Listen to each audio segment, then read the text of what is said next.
বাংলাদেশে নতুন এক হাউকাউ শুরু হয়েছে মায়ানমারের রোহিঙ্গার করিডোর নিয়ে। বাংলাদেশে প্রত্যেক দিন ইস্যু পয়দা হয় নতুন নতুন, আমাকেও পিক করতে হয় ইস্যু, কারণ আমার একটা এপিসোড বানাতে তো টাইম লাগে, তাই না? বিষয়টা বুঝতে হয়, পড়াশোনা করতে হয়, এরই মধ্যে একটা নতুন ইস্যু আইসা পড়ে। তা আমি কি করি কন্ত? বাংলাদেশ নিয়ে যারা অ্যাক্টিভিজম করেন আমি তাদের একটু বিনীতভাবে অনুরোধ করি যে নিজের ক্রিটিক্যাল থিঙ্কিং অ্যাবিলিটিটা প্রয়োগ করেন। কোনো পূর্ব ধারণা বা প্রিজামশন থেকে কোনো উপসংহারে পৌঁছায় না। আপনার অ্যাক্টিভিজম আপনার ব্যাখ্যায় আখেরে কার লগে মিলে যাইতেছে সেটা খেয়াল করবেন। কারণটা হইতেছে আপনারা তো অনেকে দেখে প্রভাবিত হয়, তাই প্রভাবিত যদি উল্টা দিকে হয়ে যায় তাহলে তো মুশকিল, তাই না? সমস্ত ভূ রাজনৈতিক সমস্যা, রাজনীতির সমস্যা, দেশীয় আন্তর্জাতিক সমস্যা, এটা খুব পরিষ্কারভাবে বোঝা না গেলে সব জায়গায় আপনার ব্যাখ্যা কিন্তু ভ্রান্ত হবে। আজকের এপিসোড আপনাদের রোহিঙ্গা সমস্যার এমন একটা পরিষ্কার ব্যাখ্যা দিবে যে আপনি তারপর থেকে এই অঞ্চলের সমস্ত সাম্প্রতিক সমস্যা খুব সহজে বুঝে যাবেন, একেবারে সেল সেলাইয়া বুঝে যাবেন। আমার পক্ষে সবসময় সবকিছুর ব্যাখ্যা টাইম মতো হাজির করা সম্ভব হয় না, বুঝতেই পারেন, নানা কাজ আছে। কিন্তু এখন আমার মনে হইতেছে যে এই ইস্যুটা নিয়ে আমার আরো আগে কথা বলা উচিত ছিল, তাইলে এই ইস্যুটা নিয়ে কনফিউশন দূর হইতো। যা কনফিউশন শুরু হয়েছে জনগণের মধ্যে, পাবলিকের মধ্যে, এমনকি রাজনৈতিক দলগুলোর মধ্যেও। আসেন আল্লাহর নামে শুরু করি। রোহিঙ্গাদের তাড়ানো হইল কেন এটা দিয়া। রোহিঙ্গা ইস্যুটা বুঝতে হইলে ইন্ডিয়া ছাড়া বোঝা যাবে না। এখন অনেকে কইবেন দাদা আপনি কিছু হইলে ইন্ডিয়া ধরে টানেন কে? টানতে হয় রে ভাই, কারণ এই অঞ্চলে যা যা হয় তাতে ইন্ডিয়ার একটা কানেকশন আছে। ইন্ডিয়ার মন না বুঝলে, তার কূটনীতি না বুঝলে আপনি সমস্যাগুলোর মূলে যাইতে পারবেন না। ইন্ডিয়ার কি সমস্যা বাংলাদেশ নিয়া, এই অঞ্চল নিয়া, তা আমি এই ভিডিওটা ব্যাখ্যা করেছিলাম। যারা দেখেছেন তারা তো জানেনি, যারা দেখেন নাই তাদের জন্য সংক্ষেপে আবারও বলি আর কি। আবারও শুনলে অসুবিধা নাই, এমনকি যারা আগে শুনেছেন তারাও যদি আবার সংক্ষেপে শুনেন তাও অসুবিধা নাই, আবার মনে হবে একই কথা।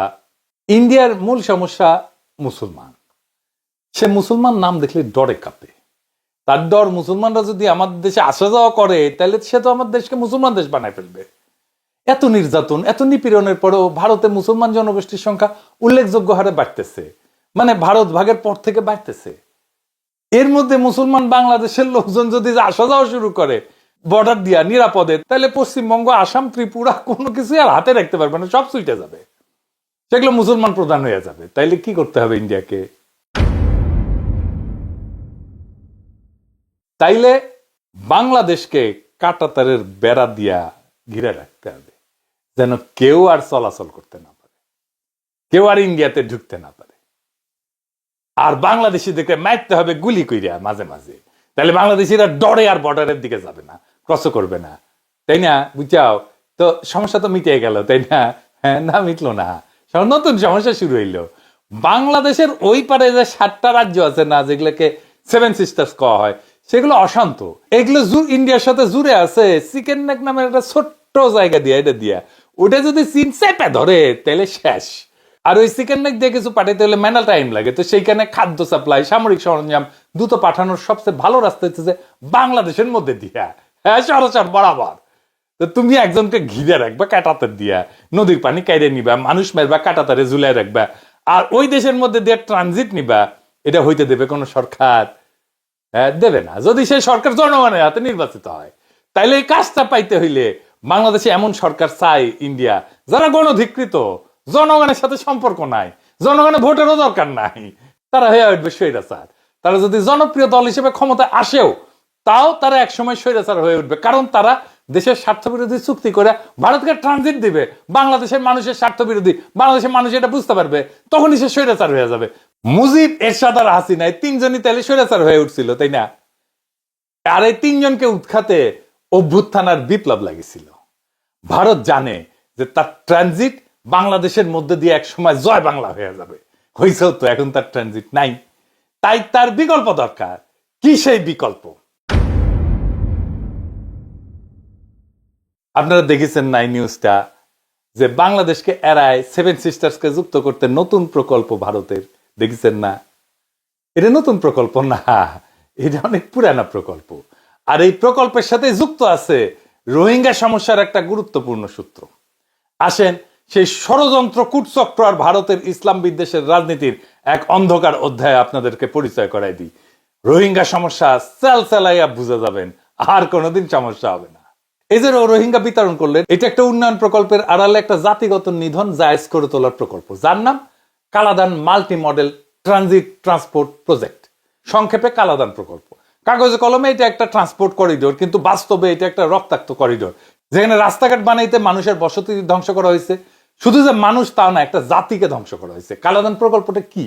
কালাদান প্রকল্প হলো ভারত আর মায়ানমারের মধ্যে যৌথভাবে বাস্তবায়িত একটা মাল্টি মডাল, মানে বন্দর, নদীপথ, সড়ক, এই তিনটা মিলা একটা যোগাযোগ ব্যবস্থা। এর মূল উদ্দেশ্য হলো ভারতের উত্তর পূর্বাঞ্চল মানে সেভেন সিস্টার, বিশেষ করে মিজোরামকে ভারতের মূল ভূখণ্ডের সাথে বিকল্প রুটে যুক্ত করা। মানে বাংলাদেশের ভিতর দিয়ে ট্রানজিট যদি বন্ধ হয়ে যায়, তাহলে সে যেন এই বিকল্প পথে পণ্য, সামরিক সরঞ্জাম পাঠাইতে পারে সেভেন সিস্টার্সে। এদিক দিয়ে পাঠালেও শিলিগুড়ি করিডোর বা চিকেন নেক দিয়ে পাঠানোর সাথে কম টাইম লাগবে, কম খরচ লাগবে।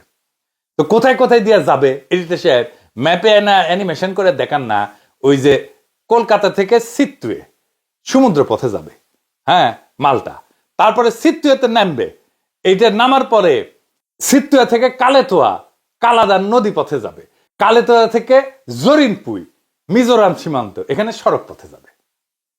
এইখান থেকে সড়কে ভারতের অভ্যন্তরে প্রবেশ করা। তো ভারতে পুরা প্রকল্পের জন্য $500 মিলিয়ন ব্যয় করছে, যা পুরোপুরি ভারত সরকারের অর্থায়ন করছে, পুরা ইন্ডিয়ার এটা খরচ। এখন প্রশ্ন হইতেছে যে এই প্রকল্পের সাথে রোহিঙ্গা গণহত্যার কি সম্পর্ক? কালাদান প্রকল্পের যে মূল রুট রাখাইন রাজ্যের সিটুয়ে, ওই যে এখানে এসে নামবে আর কি, এই সিটুয়ে থেকে পালেতোয়া পর্যন্ত রোহিঙ্গা জনগোষ্ঠীর ঐতিহাসিক বসতি, এর উপর দিয়ে গেছে। সিটুয়ে শহরের আশেপাশের অঞ্চল ছিল রোহিঙ্গাদের ঘনবসতি যখন রোহিঙ্গা বিতরণ করা হয়েছে তার আগে। 2012 সাল থেকে শুরু করে 2017 সালের যে ভয়াবহ গণহত্যা, রোহিঙ্গাদের হত্যা, ধর্ষণ, গৃহপোড়াও, দেশ ছাড়া করার জন্য বাধ্য করা হয়েছে, এইটা এই অঞ্চলটা। কেন তাদের সরাই দেওয়া হয়েছিল? প্রশ্নটা এখানে। কেন এই জাতিগত নিধন ঠিক এই অঞ্চলে হইল? এর উত্তর মিলবে ভূ রাজনৈতিক মানচিত্রে। রাখাইন রাজ্যে হঠাৎ করে অর্থনৈতিক গুরুত্ব পেতে শুরু করলো এই প্রকল্পের জন্য, কালাদান প্রকল্পের কারণে। ভারতীয় অর্থায়নে বন্দর, রোড, নদীপথ তৈরি হবে, জমির দাম বেড়ে গেল। এমন অঞ্চলে মায়ানমার আর ভারত সরকার তার সম্ভাব্য হুমকি রোহিঙ্গা মুসলমানদের রাখতে চাইল না। ভারত চাইবে না যে যেইখানে সিটুয়েতে তার পণ্য নামবে সেটা মুসলমান এলাকা হোক, যেইখান থেকে তার পণ্যটা যাবে সেটা মুসলমান এলাকা হোক। তাদের সরাই দিলে ভূমি থাকবে খালি, বিরোধ থাকবে না, প্রজেক্ট চলবে নির্বিঘ্নে। এর আগেই বলে ডেভেলপমেন্ট ইনডিউস ডিসপ্লেসমেন্ট। পৃথিবীর নানা জায়গায় এটা হয়েছে, এইটা এইখানে হয়েছে। উন্নয়নের নামে জাতিগত উচ্ছেদ। অ্যামনেস্টি ইন্টারন্যাশনাল আর 45 রাইটস এর রিপোর্টে বলা হয়েছে যে সিটুয়ে বন্দরের আশেপাশ থেকে রোহিঙ্গা বসতিগুলোকে ধ্বংস কইরা সেইখানে বন্দরের অবকাঠামো তৈরি করা হয়েছে। এবার বুঝছেন তো কেন তাদেরকে তাড়ানো হয়েছে। কালাদানের জন্য রাস্তা বানাইতে যেখানে ভূমি দরকার ছিল সেখানে আগে রোহিঙ্গারা ছিল। এই গণহত্যা যে ভারতের সমর্থন ছিল, এটা প্রমাণ কি তাইলে? তো ভারত কি করলো? যখন গণহত্যা শুরু হলো, ভারত ইউএনএ রোহিঙ্গা নিধনের বিরুদ্ধে ইউএনের যে প্রস্তাবনা সেটাতে ভোটদানে বিরত থাকছে, যাতে কালাদান প্রকল্পে মায়ানমারের সঙ্গে সম্পর্ক ক্ষতিগ্রস্ত না হয়। মায়ানমারের জান্তা সরকারের সাথে সম্পর্ক গভীর করছে ভারত। তাদের দৃষ্টিতে উন্নয়ন এবং কৌশলগত লাভ মানবাধিকারের চাইতে বেশি গুরুত্বপূর্ণ। তারা রোহিঙ্গা শরণার্থীদের ভারতে ঢুকতেও দেয়নি। আপনি এই আলাপটা কোথাও দেখবেন না। 2017 সালে কেউ খেয়াল করেনি যোগী আদিত্যনাথ, এই যে যোগী আদিত্যনাথ অগাস্টের 17 সালের অগাস্টের 5 থেকে 7 তারিখ মায়ানমার সফর করছিল। এইটা ছিল উত্তরপ্রদেশের মুখ্যমন্ত্রী হওয়ার পরে তার প্রথম বিদেশ সফর। সেখানে যা বলছে যে the people of two countries were united in mind and spirit by common approach to religion. দুই দেশের জনগণের মন এবং আত্মা ধর্মের প্রতি দৃষ্টিভঙ্গিতে একাত্ম। কি দৃষ্টিভঙ্গি সেটা? দৃষ্টিভঙ্গিটা হইতেছে মুসলমান খেদাও, মুসলমান ঘৃণা, এটাই তাদের ধর্মের প্রতি দৃষ্টিভঙ্গি। ঠিক তার সফরের 3 সপ্তাহ পরে রোহিঙ্গা গণহত্যা শুরু হয়েছিল। আর এই গণহত্যার নৈতিক সমর্থন দিছিল ভারতের বিজেপি সরকার। এইবার যোগী আদিত্যনাথের সফরের সাথে রোহিঙ্গা গণহত্যার যোগসূত্র দেখতে পান। তারপরের কিছু রোহিঙ্গা ইন্ডিয়ায় ঢুকছিল। ভারত ঘোষণা করেছিল যে তারা আশ্রয় নেওয়া সকল মুসলমান রোহিঙ্গাদের তাড়াই দেবে।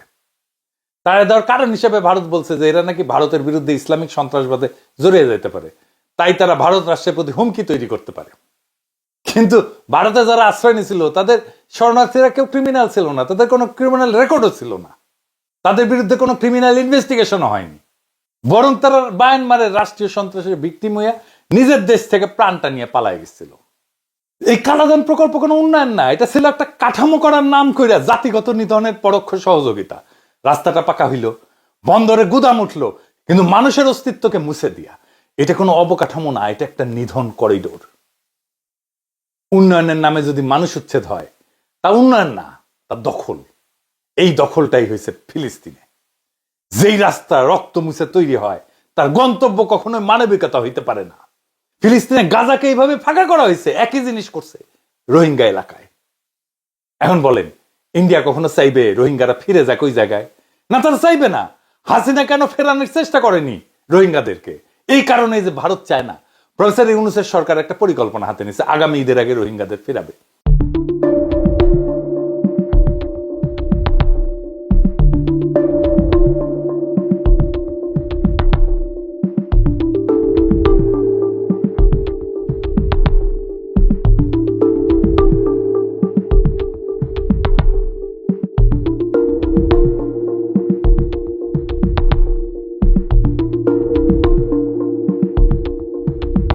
জাতিসংঘের মহাসচিব আসছে, শেষ পর্যন্ত যাইতে পারবে কিনা রোহিঙ্গারা সেটা পরের কথা, কিন্তু আমরা তো সামনে একটা লক্ষ্য নিয়ে আগাই। একটা লক্ষ্য ঠিক করছেন প্রফেসর ইউনূস, রোহিঙ্গারা ফিরে যাক, আমরা তো সবাই চাই। এটা ইন্ডিয়ার পছন্দ হইল না। কি করলো সে ইন্ডিয়ান মাল তহিদ সাহেবকে দিয়া মানবিক করিডোরের আলাপ আনলো। তহিদ সাহেব 111-এর টাইমে ফরেন সেক্রেটারি ছিল।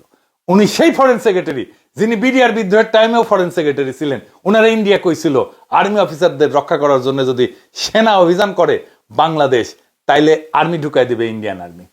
অবিনাশ পালিয়াল তার বইয়ে লিখে গেছে। এই তহিদ সাহেব বিএনপির তালিকা থেকে আসছেন উপদেষ্টা হিসেবে। মানবিক করিডোরের আলাপই হয় নাই। পরদিন প্রফেসর ইউনূসের সরকার পরিষ্কার করেছে, বলে দিছে আলাপই হয় নাই। কিন্তু বিএনপি মানিচ্ছে না, বামেরা মানিচ্ছে না, আওয়ামী লীগ তো মানবেই না। তো তহিদ সাহেবের এই মিথ্যাচার করার জন্য চাকরি চলে যাওয়া উচিত। তো তাও এই কথা কেন কইল? বিএনপি রে, ইন্ডিয়ারে, আওয়ামী লীগ রে, বামপন্থীদের একটা টকিং পয়েন্ট ধরে দেওয়ার জন্য, যেন সে আগুন জ্বালাইতে পারে, যেন চিল্লা পাল্লা করতে পারে।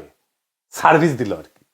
আর আলাপ তুললো জসিম, ওই যে ঢিসুম ঢিসুম জসিম, ওই যে নাকি ওই নাকি মানবিক করিডোরের বিরুদ্ধে জন্য কথা করার জন্য ওর নাকি চাকরি খেয়ে দিছে প্রফেসর ইউনূস সরকার, সৈয়দগিরি নাকি খেয়ে দিছে। এই এডিটর সাহেব ওই জসিমের মাইক পিটেরে না ভিডিও দেখান না। আচ্ছা, এডিটর সাহেব ওই যে ড্যান্সের সিকোয়েন্স আছে না জসিমের, এটা দেখানো যায় না? আমার একটা প্রিয় গান আছে, বলে ড্যান্সিং আছে জসিমের নতুনের সাথে, ওটা দেখান। জসিম এনা প্র্যাকটিস দিবিনি ড্যান্স করিয়া, এটা মজা পাবিনি। হ্যাঁ, গানটার কথা কি জানেন? দারুণ লিরিক করে। হ্যাঁ, বাংলাদেশে শেক্সপিয়ার লিখেছে, তুমি কাছে এলে শীতলঙ্গ গরম হইয়া যায়। শুনেন।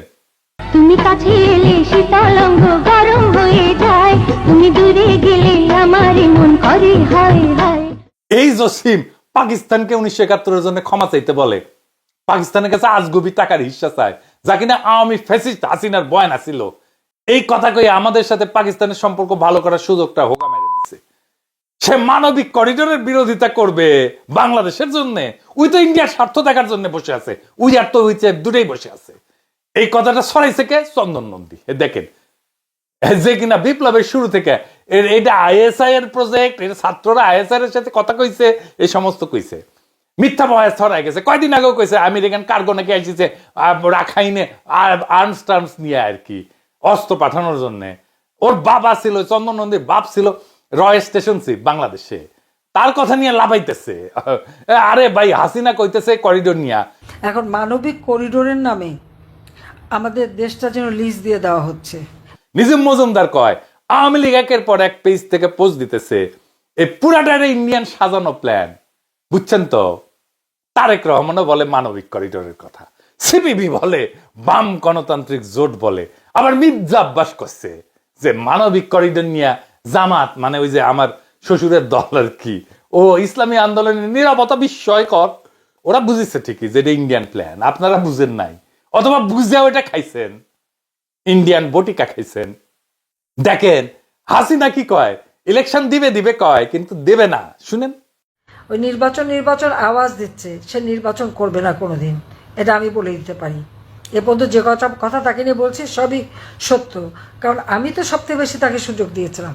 কাজে এখনও নির্বাচনে এখন ওই যুদ্ধ খেলা দেখিয়ে বলবে যে হ্যাঁ এরকম অবস্থা, কি করে নির্বাচন করব, পরিবেশ নাই। এখন যখন বলছে না মানুষ তো আমাকে চায়, কোন মানুষ চায় তাকে?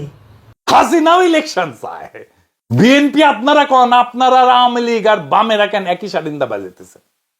বলেন, পাবলিককে বুঝা দেওয়া তো কঠিন না, এটা ইন্ডিয়ান জিনিস। আইজার বন্ধন নিয়ে আলাপ করলাম না, আরেকদিন আলাপ করবনি।